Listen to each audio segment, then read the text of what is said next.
Avui canviem la nostra secció dedicada a la premsa forana i del paper passam al format digital. Parlam de Ràdio Esplà, un canal audiovisual digital que neix al Pla de Mallorca i que ofereix els seus continguts a través de la plataforma de vídeos YouTube i d'Instagram. És un projecte juvenil finançat per la Unió Europea que vol difondre la història, la cultura i l'actualitat de la Mancomunitat d'Esplà de Mallorca. Volem parlar d'aquest projecte i en tres dels seus impulsors i per això ja els he donat la benvinguda aquí als estudis d'IV3 Ràdio. Llorenç Garcia. Bon dia. Hola, Pere Joan Gelabert. Bones. I Sebastià Parelló. Bon vespre, què tal? Moltes gràcies a tots tres per venir, per tenir-vos aquí als estudis. Hem introduït una mica el que és Ràdio Esplà, però volíem que ens contássiu un poc com sorgeix l'idea de crear aquest canal i qui sou les persones que doneu aquestes primeres passes. Bé, el projecte de Ràdio Esplà, que com entenem és bastant ambiciós, va sortir a partir d'anar a una xerrada de Sant Juve, els quals explicaven com fer una mica la part burocràtica dels projectes solidaris del cos europeu de solidaritat. La veritat que Castellà va anar molt bé, perquè al final molts joves, i no tan joves, això de la burocràcia per fer projectes mos fa una mica enrere, i a través d'aquí, idees que ja tenien guardades d'abans, van veure l'oportunitat de fer endavant aquestes idees. Faré això de banda que vàrem escriure el projecte en una setmana.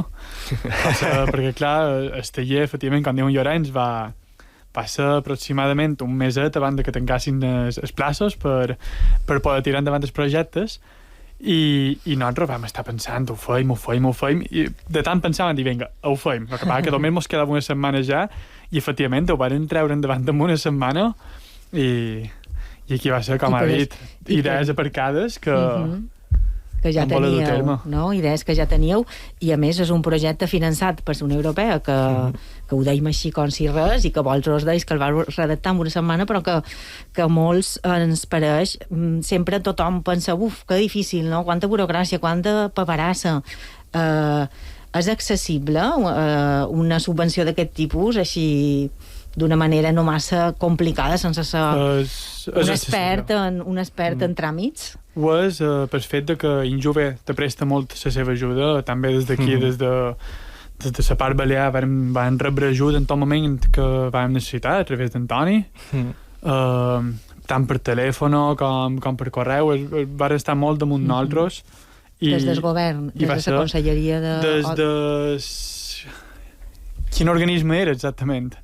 La part perquè pertanyia a Injuve, i Injuve, sí, efectivament, és del govern, però va ser gràcies a ells que ho van poder tirar endavant, perquè, clar, tot el tema burocràcia, al final, te demana tota la documentació necessària per poder demanar un projecte. I va ser la part complicada, més que escriure un projecte en si, va ser el vero de treure tot. I a través d'ells va ser com ho vam aconseguir. I molt van animar, perquè tot això, a vegades el que te falta és una mica de coratge i ànims per fer-ho endavant. Una mica que t'ho diguin, no és tan complicat. Clar, que t'animin i que te diguin que és possible i que ho pots fer. Parlàveu que eren idees que ja venien d'abans, un poquet com no sé si ja teníeu experiència prèvia en continguts o com se vos ocorre aquesta idea i un poc que voleu explicar en Ràdio Esplà. Bé, en el grup no hi som tots avui, com se pot veure som bastants més, i el grup inicial és bastant... Hi ha de tot. Dins el grup inicial del projecte hi ha de tot, però entre aquests hi ha un historiador i un antropòleg.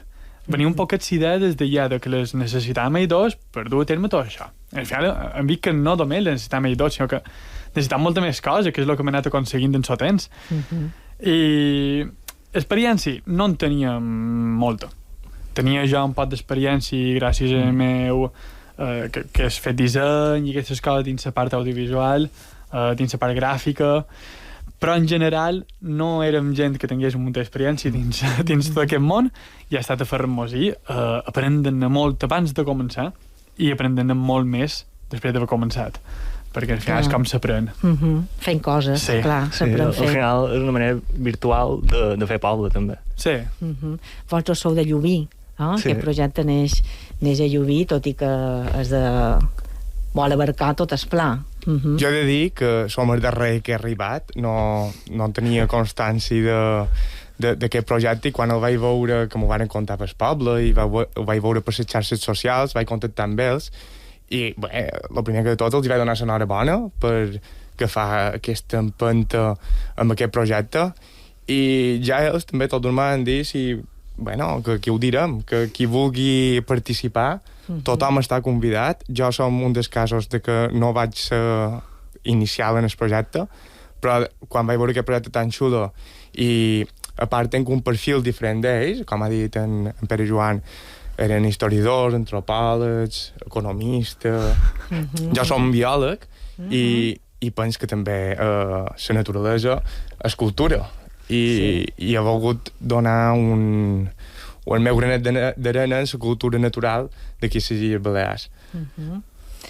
I vares presentar la idea, no? Els hi vares presentar la teva idea de programa, i ja has començat i ja has fet els teus primers programes. Tal qual. Em van dir, Sebastià, tu podries fer qualque cosa, i jo vaig dir, qualque cosa te t'hem pensada. Molt bé. I va ser dit i fet. Bé, dit i fet, perquè som persones bastant ocupades, això ho tenim com un hobby, però va ser pràcticament dit i fet, i sí, tenim un programa a Ràdio Esplà que es diu Camí Natura, i xerrarem sobre diferents temes de la naturalesa de les Illes Balears. Com conta en Sebastià, aquest projecte està obert i continua obert, no? Col·laboracions a tots aquells joves que vulguin, que tinguin ganes d'explicar, de contar, de crear continguts, se poden adreçar a vosaltres. Sí, no? Sí, des de Ràdio Esplà al final el que fèiem és posar recursos que tenim gràcies al finançament de la Unió Europea, i sigui en càmeres, amb ordenadors, tenim programes d'editar, tenim un local que és bastant humil, és Casa Reprendina d'en Pere Joan, que l'ha posat a disposició, i això, i també és animar, o sigui, fer pinya entre tots, que és molt important. És més, encara que nosaltres estiguem dins el pla, que diguem, hem creat una mica sinergies amb altra gent, i per exemple, estem en contacte molt amb dos joves que fan un programa a Campanet, i al final tracta d'això, de crear una mica de sinergia amb tothom i fer pinya, per donar un poc més d'abast.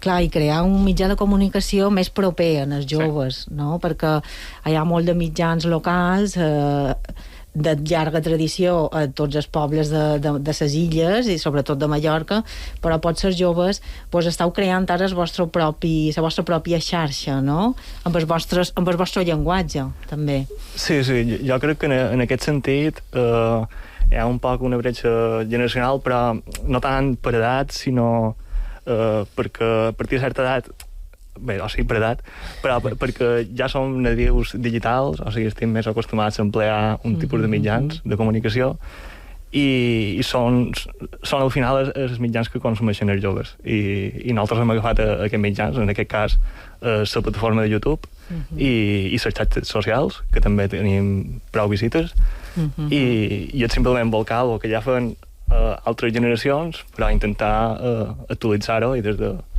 mateixos joves. I també arribar a la gent gran, no només en els joves. Clar.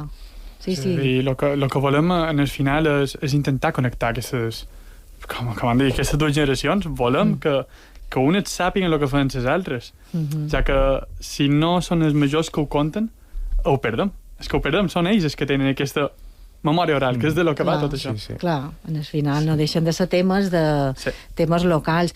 Parlem un poc dels continguts que estàu fent, que podem trobar en aquest canal, en aquest Ràdio Esplà. Podem trobar un pot de tot. Podem trobar un dels programes principals, els que més està agradant, és un programa purament d'entreteniment, però entreteniment amb gent local. Sempre. Aquí sí que és vera que no hem anat a cercar si eren d'Esplà o no, simplement gent que hagués tingut el seu petit impacte. En el darrer programa varen dur en Juanjo Montserrat, un artista que està triomfant a nivell local, que ha fet una cançó amb en Tomeu Penya, de més. Han duit un pot de tot. Van d'un París Productions, també un altre creador de contingut, molt més famós que nosaltres a damunt. Sí. És a dir, la veritat és que la gent ha estat molt agradable en so venir a nosaltres, també. A part d'això tenim, que hem nombrat abans, l'antropòleg i l'historiador, que tenen una petita tertúlia que van traient temes diferents. Al final, els programes van i venen. Mos agrada crear entreteniment. Sigui educacional, intentam que ho sigui sempre. Però això. Molt sí, bé. I ara ja ho poden començar a dir, no? Tenim pensat fer un programa especial que no englobi dins un dels programes que tenim, perquè programes com a tal que en tenim 3, no? Sí, Ara mateix. Que estiguin en marxa, sí. Que estan en marxa en tenim 3, sinó mos volem unir tots, que ja estem units tots, sempre mos ajudant tots en tots. No, Sí. no és que cadascú tingui el seu programa, sinó sempre que mos ajudant tots en tots el que podem. I volíem fer una edició especial. A Llubí, a la Fira de la Mel, és molt coneguda, i per reconèixer la Fira de la Mel volíem fer com una miqueta documental d'aquesta fira. És un poc ambiciós, Molt bé. però farem el que podrem i ja Molt hem bé. començat a moure els primers fils. Molt bé. Esperarem i estarem pendents d'aquest documental i de la Fira de la Mel. Estan parlant del Pla de Mallorca, d'una mancomunitat que agrupa 14 municipis molt diferents. Pensau que així tot hi ha un sentiment de pertinença en el Pla? Sí, el sentiment hi és. El Pla sempre hi ha hagut molta germanor. És vera que són 14 municipis. Tenim tota la part de Porreres, Vilafranca, el Gai d'Eipina, que encara que siguin un, Sí. és vera que la gent diu el Gai d'Eipina, Sí. que estan un poquet més a part pel tema de l'institut. Però tots els altres que estem a la part que hem anat a l'institut de Sineu, aquí ja sé que puc ficar a Montuïri perquè hi va venir bastant d'anys, encara que vaig a un altre lloc, hi ha hagut sempre molta germanor entre diferents pobles. M'ho han topat amb el futbol, m'ho han topat amb el tenis, amb el bàsquet, amb tots els esports, activitats i les escoles, i clar, Les verbenes. les verbenes ja a una edat més adulta. I ha estat un poc això, és el que ha fet que volguéssim anar al Pla. Ens coneixem tots entre tots, i em sap greu insistir, però és que aquesta germanor no et trobes a altres mancomunitats. A més, en municipis tan diferents i en tants de municipis. Sí. Quins són els temes o les problemàtiques del Pla que vos agradaria, que pensau que s'han de tocar, que han de sortir a Ràdio Pla, que vos preocupen?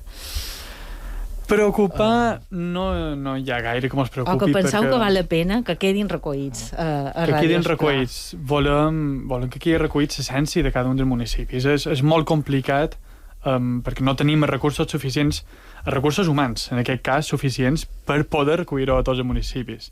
Per això que sempre estem intentant cercar col·laboradors, encara que tingui el seu propi canal, crear aquestes sinergies o, com he dit jo abans, no els mitjans perquè ells puguin crear. Volen que quedi recollit això, l'essència de cada un d'aquests municipis. S'ha intentat moltes vegades, quan se va crear tot el tema de Visit Mallorca, Visit Palma, se va fer en municipis també. I inclús pàgines web per ajuntaments que eren Visit Llubí. Això existeix, Instagrams, hi ha tota una xarxa que va quedar un poc amb això, amb una xarxa i res més. No hi va haver aquella interacció suficient per estirar la gent. Nosaltres és massa ambiciós dir volem fer això, però volem deixar al manco algo digital, un vídeo, una explicació, una entrevista sobre cada un d'aquests municipis.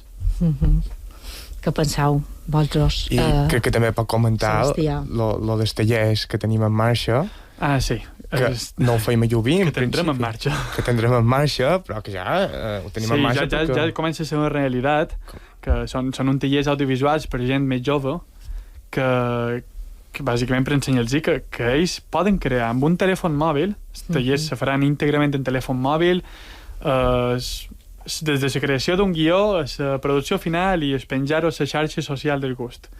Que és vera que molts joves ja no els hi fa falta a través de les xarxes d'avui en dia, TikTok i Instagram i aquestes, però Ja en saben, ja neixen ensenyats. Sí, neixen ensenyats. Però sobretot que no ho farem a Llubí. No ho farem a Llubí, ho farem a Sineu, en aquest cas. Gràcies a l'Ajuntament de Sineu mos han cedit un espai i veurem si va bé.